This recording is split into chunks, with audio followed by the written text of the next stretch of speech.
बिस्मिल्लाहिर्रहमानिर्रहीम।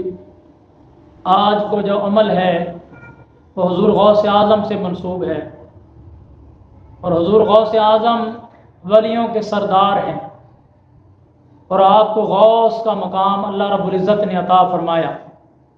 और आप खुद फरमाते हैं कि एक मरतबा ख्वाब मैंने देखा कि मैं किसी जंगल में सोया हुआ हूँ, तो हुज़ूर अलैहिस्सलातु वस्सलाम ने मेरा हाथ पकड़ा, मुझे उठाया और फरमाया महियुद्दीन, और इसे लोग मुहय्युद्दीन भी कहते हैं।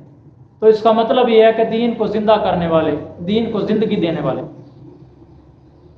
और दूसरे मकाम पर दूसरी रिवायत इस तरह भी है कि आप जामे मस्जिद की तरफ जा रहे थे तो रास्ते में किसी ने आपको महियुद्दीन कहा, दीन को ज़िंदा करने वाले कहा।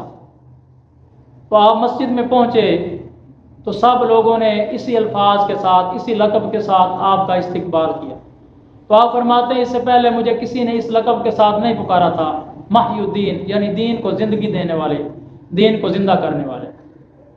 तो आपके मुताल्लिक बहुत से बुज़ुर्गान दीन ने वज़ाइफ बताए हैं और बताया है कि आपका शान अल्लाह रब्बुल इज़्ज़त के पास बहुत बुलंद है, आपका मर्तबा और मकाम अल्लाह रब्बुल इज़्ज़त के पास बहुत आला है।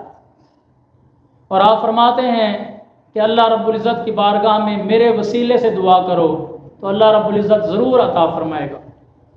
और मौलाना रूम अपनी किताब में एक मशहूर वजीफ़ा मोतबर वजीफ़ा लिखते हैं और ये वजीफ़ा ऐसा है कि जिस बंदे ने भी इसको किया तो अल्लाह रब्बुल इज़्ज़त ने उसे फतह अता फरमाई, उसे कामयाबी अता फरमाई। और अगर आपका दिल माने, इसे तस्लीम करे तो आप इस वजीफ़े को करें, और दिल ना माने तो हरगिज़ इस वजीफ़े को ना करें। तो वजीफ़ा क्या है?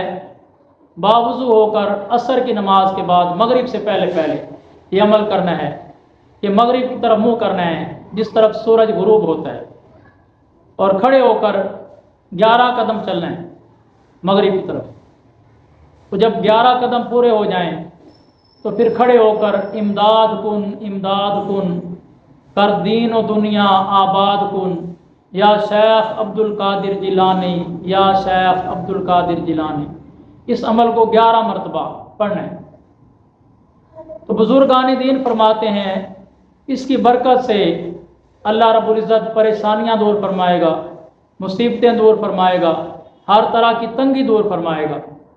और बहुत से बुजुर्गान दीन ने इसे आजमाया है, ये आजमूदा अमल है।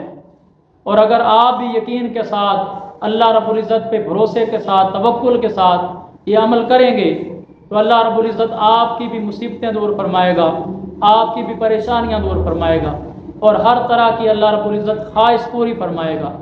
तो आप ये अमल करें तो इंशाअल्लाह आपको बहुत ज़्यादा फ़ायदा हासिल हो।